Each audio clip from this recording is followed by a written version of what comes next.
Hello, everybody. I hope you guys are having an incredible day. So today I'm going to talk about the second law that we're going to cover together, and we're going to discuss the law of entanglement. This is actually one of my favorite topics because if you understand the function, the basic function of this law, you understand why we have reincarnation, repetitive lives, why we continue to attract the same partners, and the psychological situations that are triggering to the self, how those triggers are repeated in our own subconscious mind and expressed through our psychology, and essentially how are we inheriting this information. We inherit more than just the patterns that we are expressing and repeating in interactions with one another. We are literally inheriting the entire cosmos of belief systems that are inherited through generations. And this information is essentially encoded in our DNA in such a way that we hold on to this information and continue to repeat it over and over again for many lifetimes, actually. So it's not just a one lifetime that is being experienced this information, but actually something that we are kind of repeating over many lives. The question is, how does one break the pattern, if at all, if that is the purpose of it, if the purpose of that cycle is to break it, how do we break it? And how do we come into a higher state of consciousness? Okay, so we're going to talk about all of those things in today's video. I have a little tiny presentation with some key elements that I want to share with you. Hi, everybody. RR2, Launika Yoli, Jay Zen. So wonderful to see you. Let me just go ahead and share. And if you guys see value in these videos, please also go ahead and share.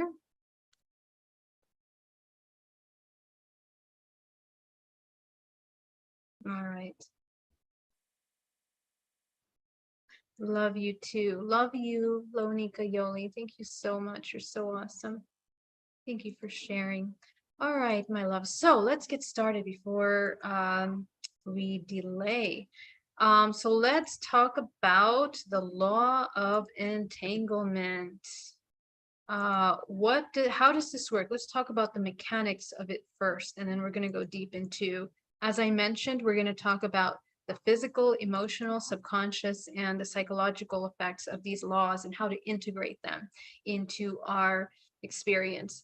So before I get started, just to let you know that you guys can register to get the slides and the supporting information of this lecture in this series on my website by going under the section for courses and tapping on programs and challenges. And when you enter into the challenge, you can go ahead and subscribe, and you will receive the replay of the videos, and you will be emailed when we're going live to allow you to join. Okay.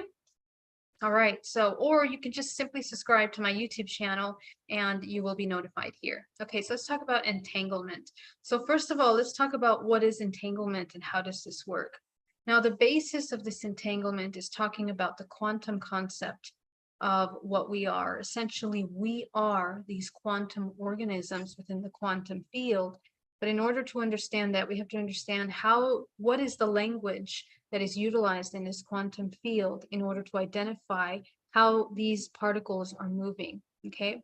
So essentially, these particles that are entangled by their spin, and remember, as I mentioned, that every single particle in this universe is creating an oscillation through their spinning motion.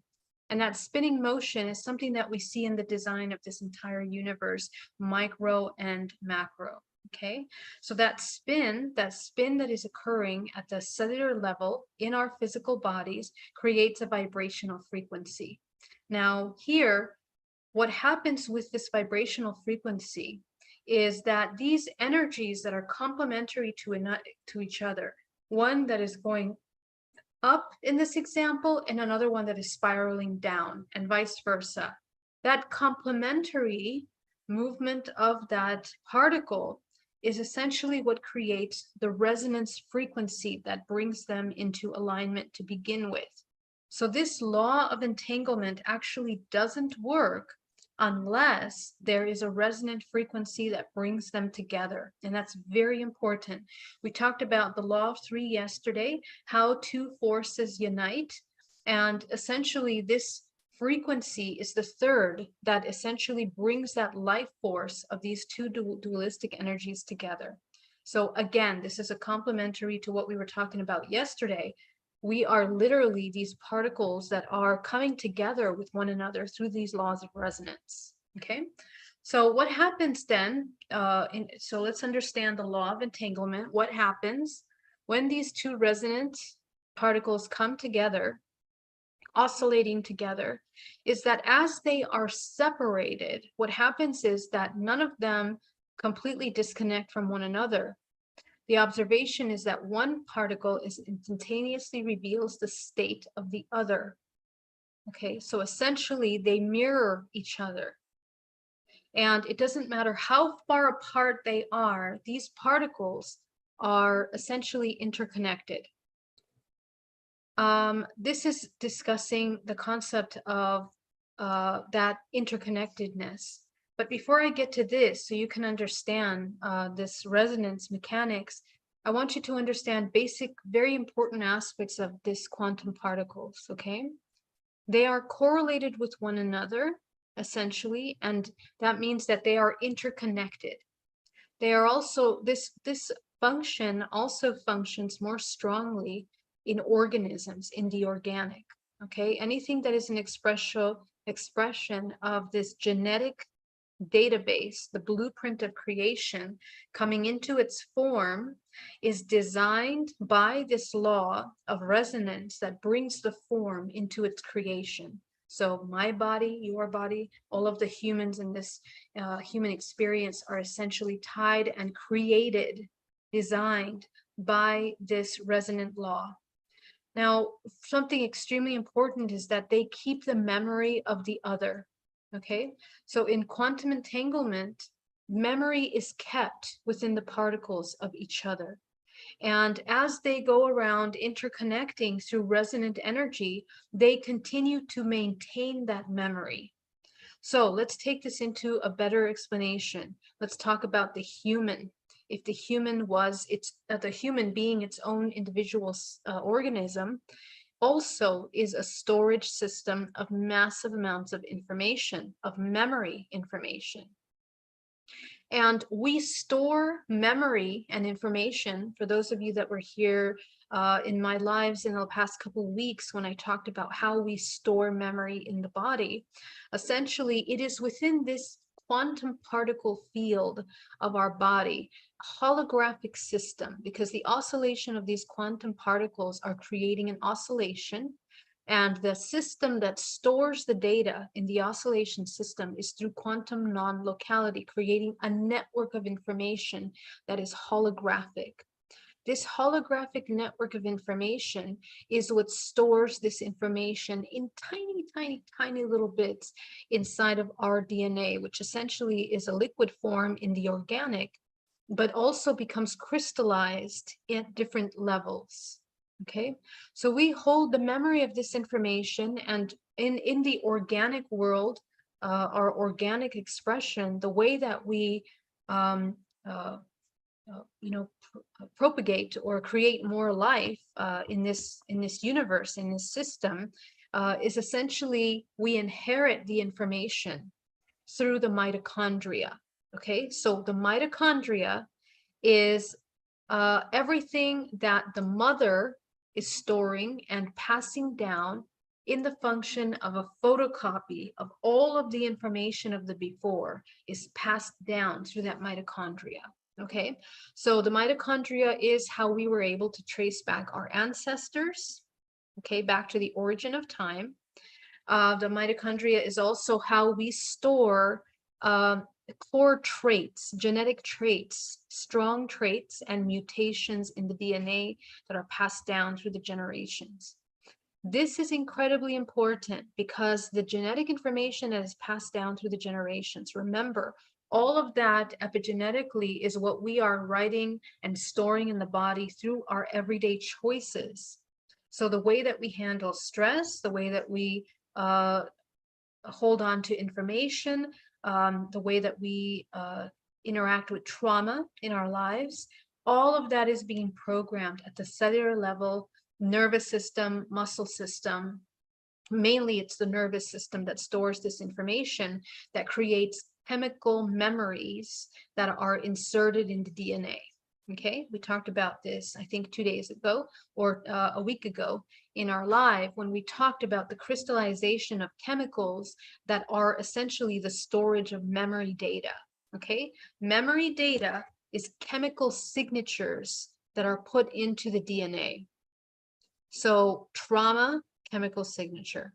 Okay, so what we are passing down, that all of that chemical signatures that your DNA is expressing is essentially creating a vibrational signature that makes up all that you are. And that is passed down through the generations. So in quantum particles, the interesting thing about the function of this, I'm explaining this because now macro, how do we come into quantum entanglement as individual whole organisms, human bodies? We actually come into resonance with other humans, and this same function also plays a role here in this dynamic as well. Okay, so first of all, humans attract each other by resonant frequency. Secondly, when that resonant frequency takes place, there is an imprint of this crystallized chemical interaction, and that memory that is kept within that interaction is kept. It's encoded. Every interaction that we have with humans, with any other human, is encoded in that impression through our chemical response. And that is how we keep the memory of one another. Even more so when we exchange fluids, for example, in relationships, we are literally exchanging DNA, and DNA is holographic, which means that we experience the entire force field of the other individual that we are interacting with. We merge with the force field of the other. We take on information, or we give information based on how we are spinning in our vibrational, in our body, okay? How our resonance is and how our body is spinning. So essentially, we really go through this master movement of interactions. Another thing that occurs is that it functions like a twin, in that it becomes a mirror, okay? The other individual that we are interacting with essentially becomes a mirror to us. So this is really important, because that mirror effect, the resonance, the purpose why we came into resonance is because what creates the resonance is the subconscious mind, because the subconscious mind is the core root program, vibrational frequency, that is creating an output, emotional output, vibrational output into the world. So this essentially is what creates the mirror effect with the person that we are in resonance with. Now, another example of the Trinity, you can find examples of the Trinity in the mechanical functions of all of these systems that I'm discussing here, whether it's the DNA, whether it's the quantum field, whether it's the way that we interact with other humans.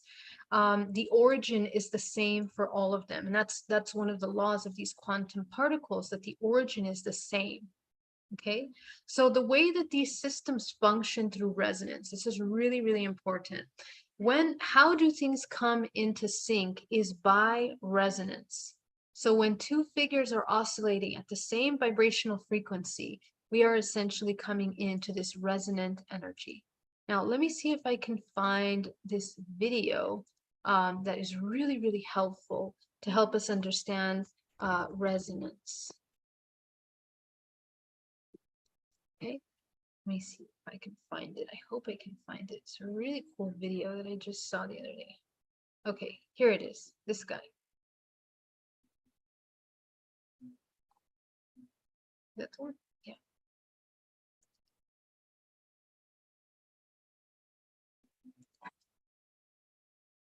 Hold on. I'm going to press pause, and then I'm going to share my screen. And I'm sure you guys have seen this video, but it's really great little video.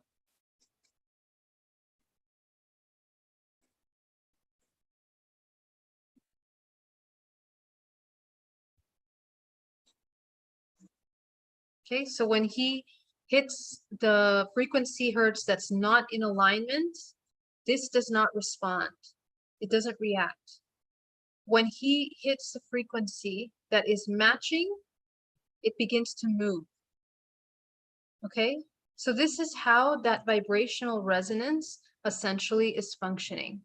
So let's go back to the presentation so we can understand how we are working with that energy, okay? This is super important to understand, and this goes into the law of resonance, which we will talk about later. But in today, we're going to talk about the entanglement element of that, which is essentially what happens. What happens after you come into resonance from something. In the absence of coherence, inputs arrive at random phases of the excitability cycle and will have a lower effect connectivity. The figure offers a schematic view of 3 oscillators out of sync and in sync. So essentially, when we are connecting with people, this is why I'm telling you that no one that we come into contact with is random. No exchange, no encounter, no event is random. Okay, and that's very important because the way that we hold our vibrational frequency dictates our creation. That's the thing. Now, let's go even deeper in this universe, the way that this universe is functioning. How did you incarnate into the planet Earth? How did you choose to come into the family that you're incarnating into? This is one of the most asked questions for me, people wanting to understand, how did I end up here? Most of the time, the question is a lot of confusion and sometimes frustration as to why we are incarnating in families that we don't believe we're in resonance with.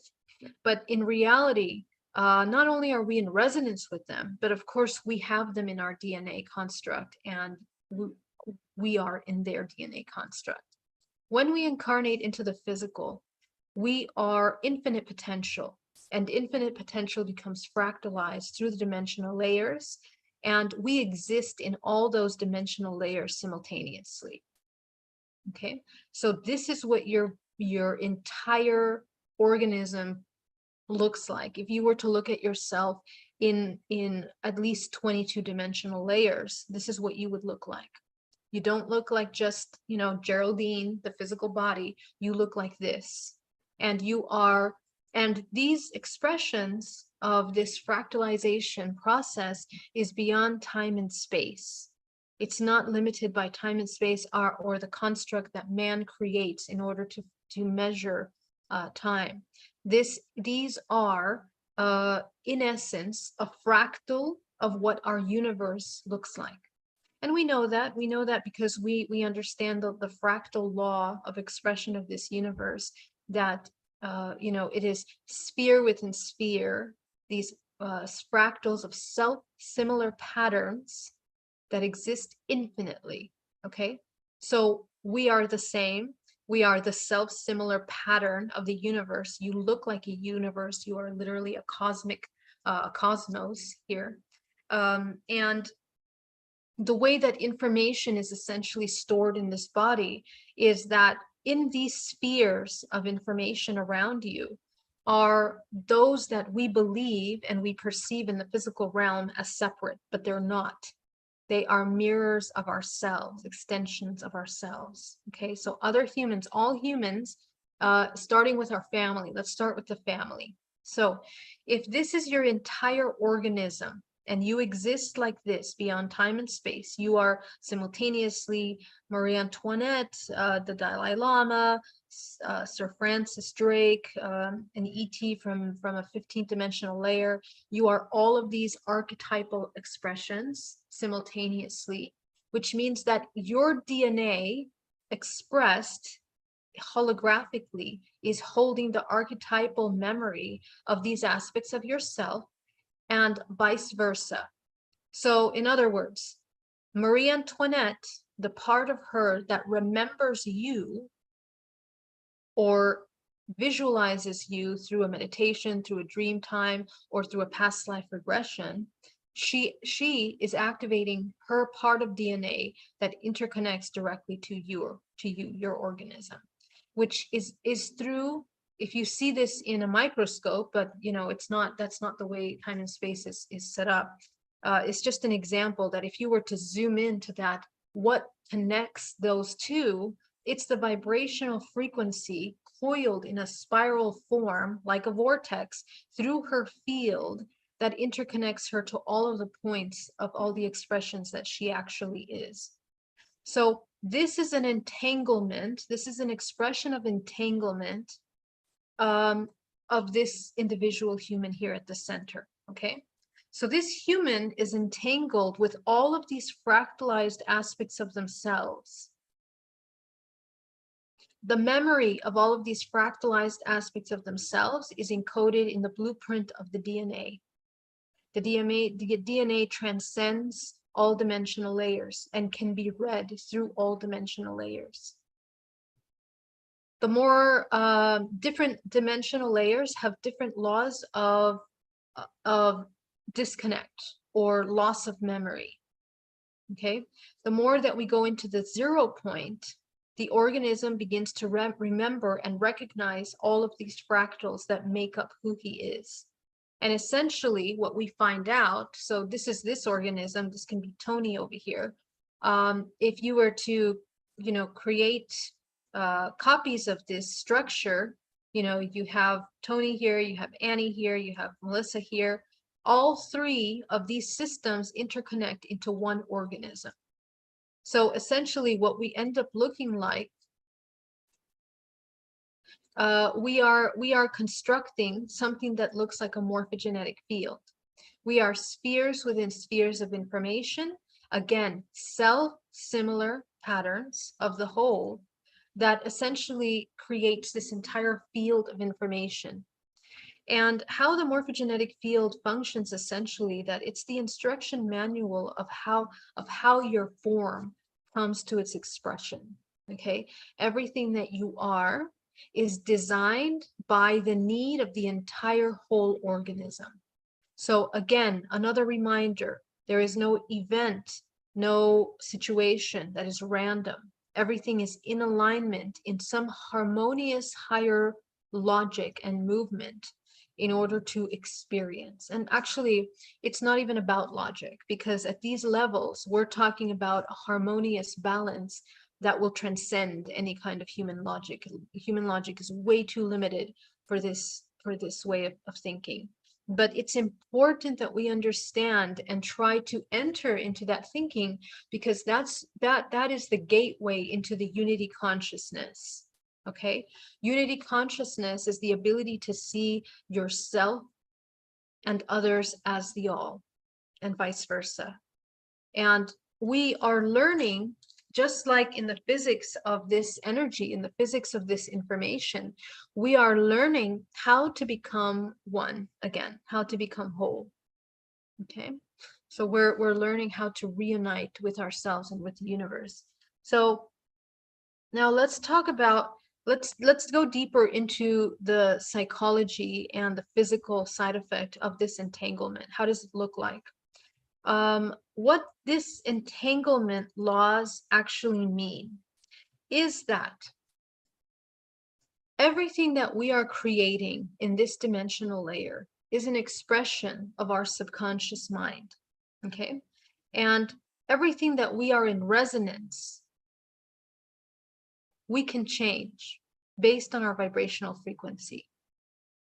Because we are deeply entangled with all these things, our actions, the way that this system is edited and changed and shifted, is in vivo, which means in the moment. In vivo in Italian means live, like in this moment. It's live, it's present, it's active. Okay, so in the present moment, in this vivo moment that we are experiencing these things, every single moment of presence and awareness creates a chain reaction in the system of co-creation. This happens with our thoughts, and more importantly, with the emotional input that we put into this system, okay, to the matrix. Okay, imagine that the matrix is everything inside of these little bubbles that creates the constructs for those archetypes to be able to manifest and express themselves. Okay, so in order for those archetypes to even have a place in that matrix, they have to come into resonance with the matrix first. And then the matrix, from the resonance to the matrix, manifests the form. It is defined the archetype. And from the archetype is designed the construct, the life, the family that they're put into, the financial ability, their brain power, their ability to create, their ability to manifest, their spiritual acuity. All of these things essentially are self-organized through this organism based on the vibrational resonance of the organism coming into the form, you. If this is true, if we understand this, then we also need to understand that when we decide to have children, when we bring life into this world, we are also creating entanglement, because our manifestation of creation is deeply encoded with those programs, thoughts, and creation intentions. So the children that we create, okay, are deeply, deeply encoded with all of the parts of us that either have come into enlightenment and integration or have not.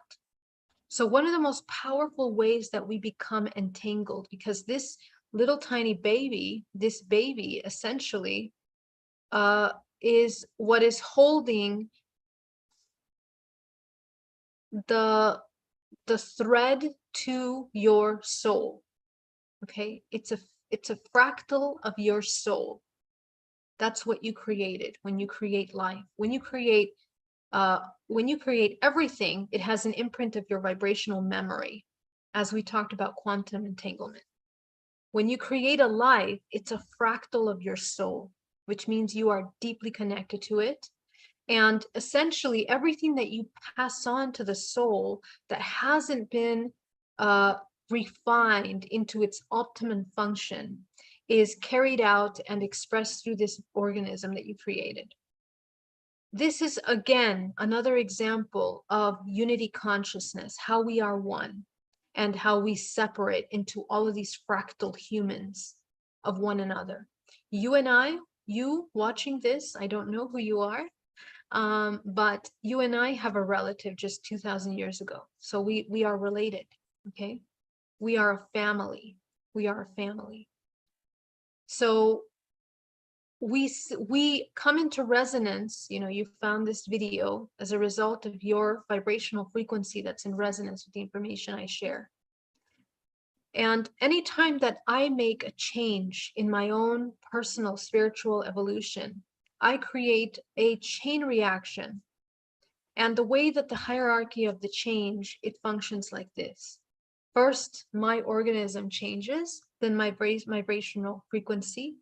When I change my subconscious mind, my resonance changes. That resonance begins to change the events around me, the experiences, because I'm attracting things based on that resonance. And subconsciously, I am attracting things that are in alignment with that resonance. This begins to affect family members, those that are closest to me, okay, that share my direct DNA pool. And I talk about this when we talk about healing within families, mother, father healing, child, parent healing. And the thing is that we can affect in vivo, once again, in vivo, we are affecting all of the fractals of ourselves every moment. So that this is now a level of spiritual maturity that we have to understand. That when we shift our subconscious programs and vibrational frequency, it immediately, by resonance, changes the way that we interact and attract with one another, especially in the family. So the family starts to feel the shift.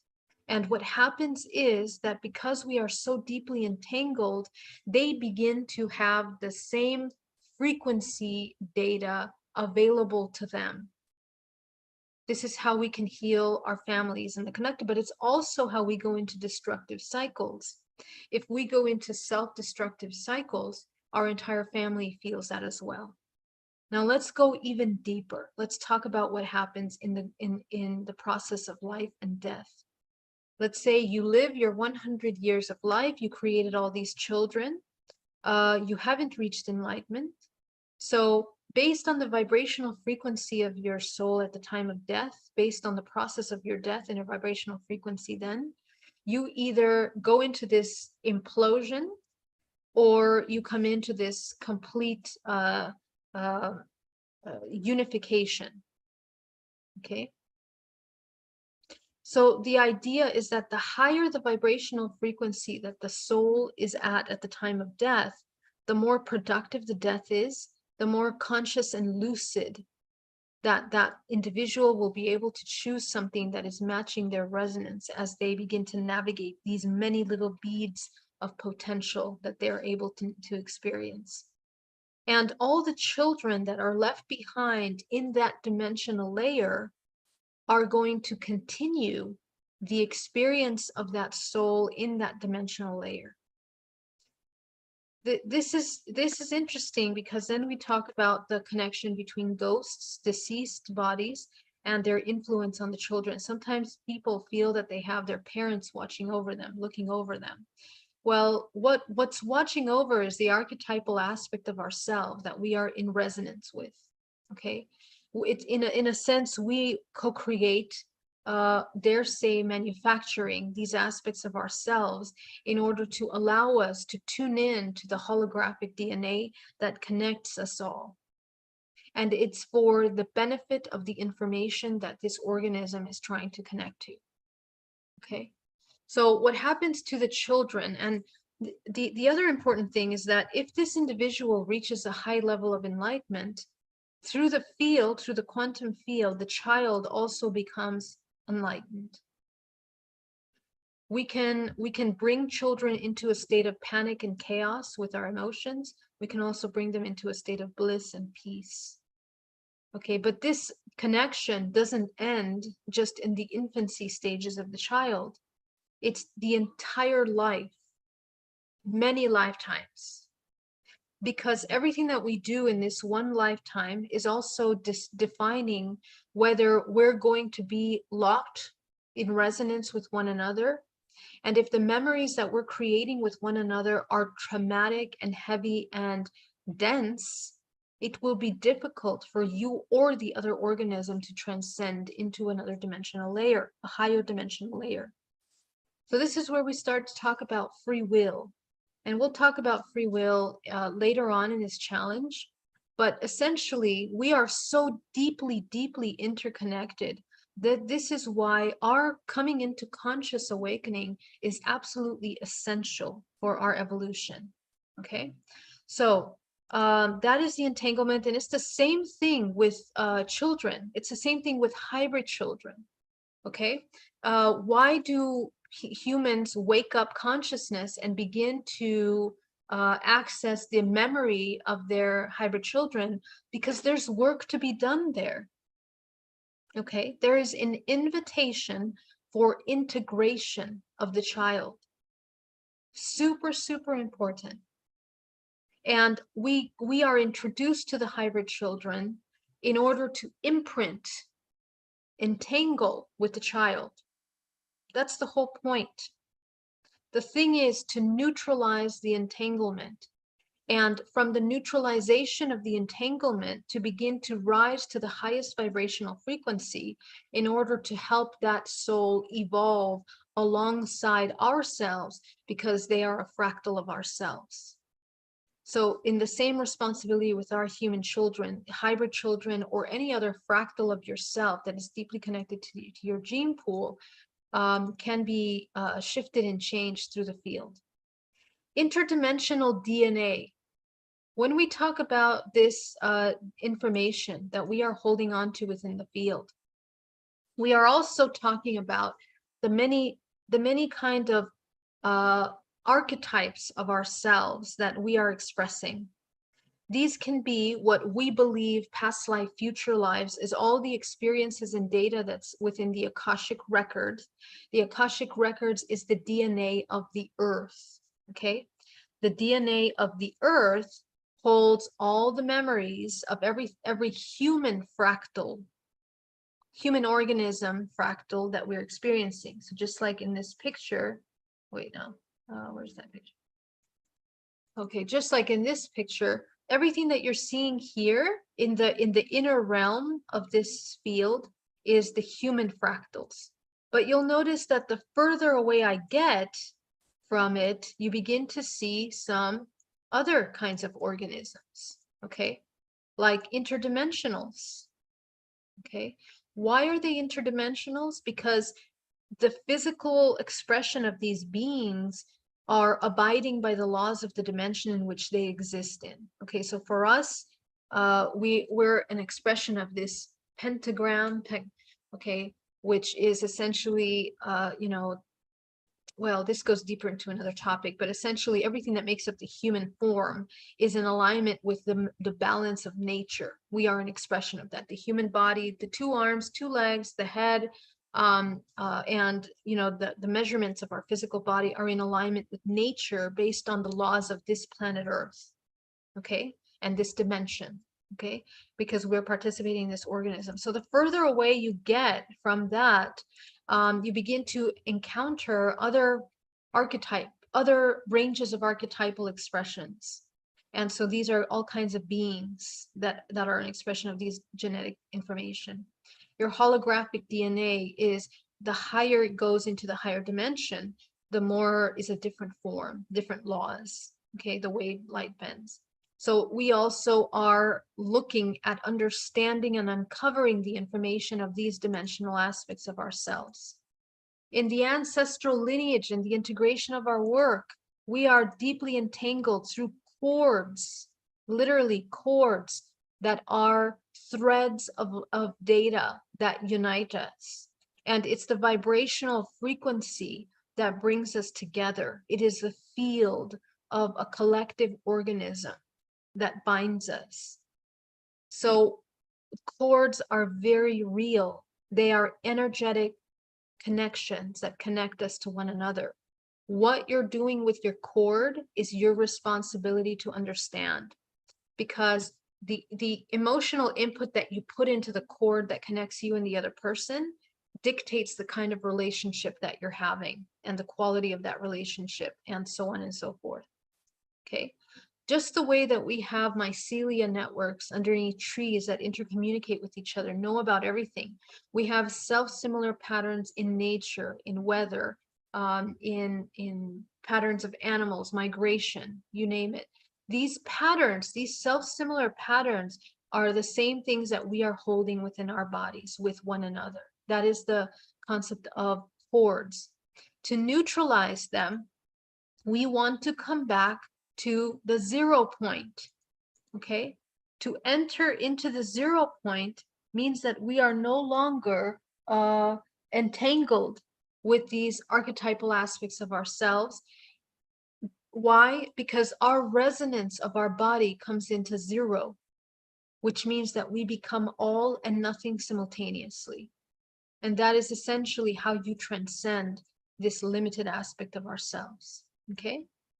All right, so I want you guys to get nice and comfortable, and I want to work with you on this entanglement within the body. I'm going to show you how to neutralize chords in the body in this meditation. All right, so go ahead and ground yourself down to the center of the earth.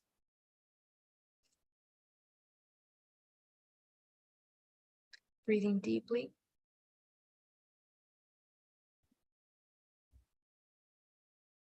Go ahead and close your first chakra.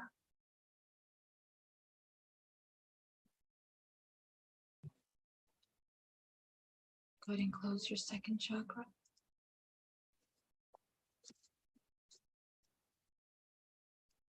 Your third chakra.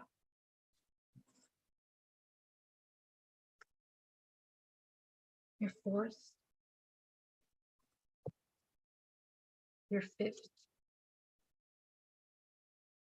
Okay, go ahead and expand your heart as wide as possible.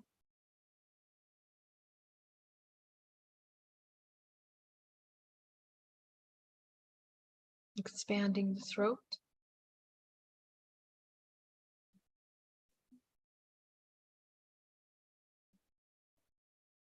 expanding the third eye.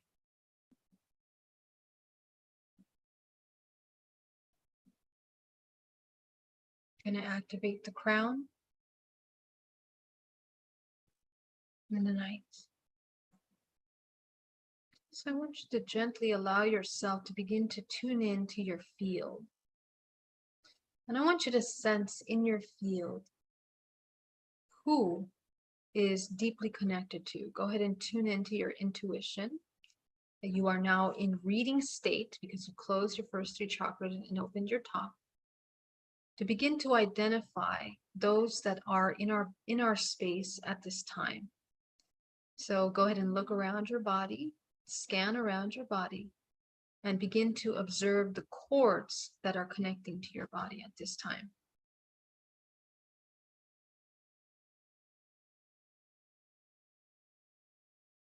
And you might be very surprised about what you find. You might not realize how many chords you have in your space. You might not realize how much you're storing in your body. So I want you to be very mindful.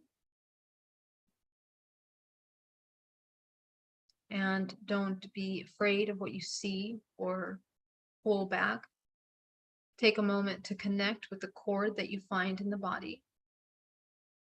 And I want you to sit and observe. And the question that you want to ask is, who is this connection to? In case you don't know immediately, you should be able to identify it right away. But if you don't, just take a look at that.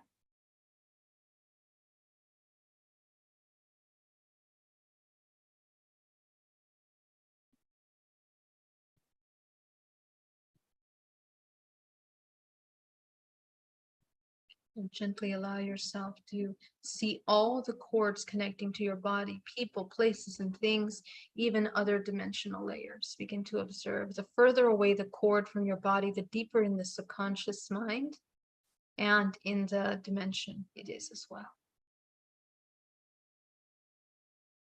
Okay, so I want you to visualize now that when you have plenty of time to observe where you are connecting to, who you're connecting to, allow yourself to see a crowd of all of these beings that you are connected to in front of you. Okay. And I want you to visualize calling back your life force into your body.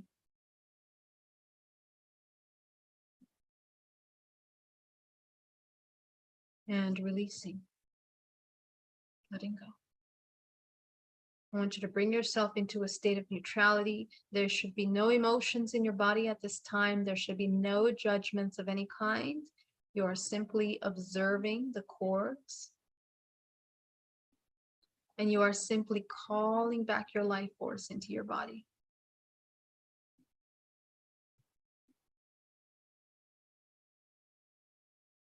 You're going to begin to feel more energized. You're going to feel more energy in your body.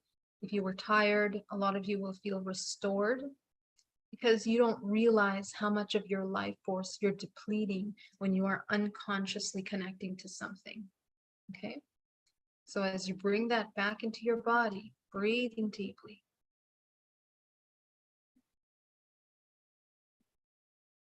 I want you to bring yourself into absolute stillness.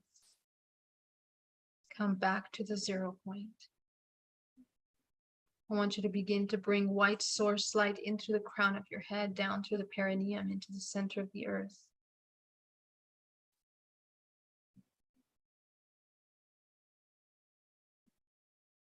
And visualize that you are releasing all of the cords as you call back your life force and let go of what doesn't belong to you. Your cords can be turned into white light. Okay, so remember that we never disconnect from anything. Remember, that's another law that we'll talk about later. But the memory of us is in them and vice versa. We cannot erase that. But you can shift your connection by mastering your life force and your intention for that union. So as you inhale, bringing that life force back into your body and making sure that you are releasing what doesn't belong to you. Because a lot of you hold on to that because of fear, abandonment issues, anxieties, feeling lonely, disconnected. afraid, even afraid to hurt others. Well, all of those fears come into neutrality. Okay. Very good. Excellent work. So notice how that feels. Allow yourself to come into a state of complete stillness with your body once again.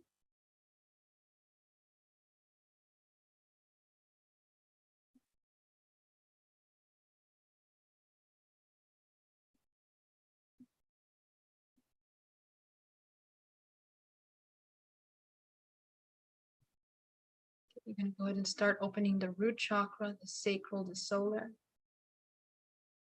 Expanding the heart, the throat, the third eye. You're going to activate the 8th, the 9th, the 10th, the 11th, the 12th, the 13th, 14th, 15th, 16th dimensional layer. Go ahead and expand that. 17th, 18th, 19th, 20th, expanding the 20th layer of the body. 21, 22, 23, and 24. And above you is a powerful white light of source. Go ahead and bring that white light down into your body. Once again, anchoring it in through your body. Go ahead and create the pillar of white light down through the center of your body, through the front and through the back of your body. Okay, the access point at the center of these two pillars of light is your empower, your integration. So allow yourself to expand that all around you. Breathing. Making sure that all 360 around your entire body, above, below, to every single side of your body is completely expanded in this white light.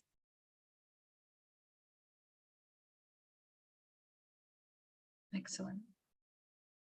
I want you to come back into the room. You guys did amazing. I want to thank you so much for joining me today. This topic is a really deep topic. I'm going to talk about the physics of it a little bit more in tomorrow, because it goes into the next topic that we're going to talk about. But essentially, this concept of entanglement is important to understand so that we lessen the suffering of when we're coming into contact with others. Okay. Tomorrow, we're going to discuss resonance, the laws of resonance. And that's why these key elements are essential for what we talked about today. Okay, tomorrow we're going to talk about why the subconscious creates, how you can alter your outcomes, ancestral lineages and birth, challenges and growth, and the law of accident. We're going to get into all of those topics tomorrow so that we can continue our challenge in the integration of the laws of the universe. I want to thank you so much for joining me today. You guys are amazing. If you have any questions, put them down in the chat and I will answer them. Thank you so much for joining me, everybody. Much love to you, and I will see you soon.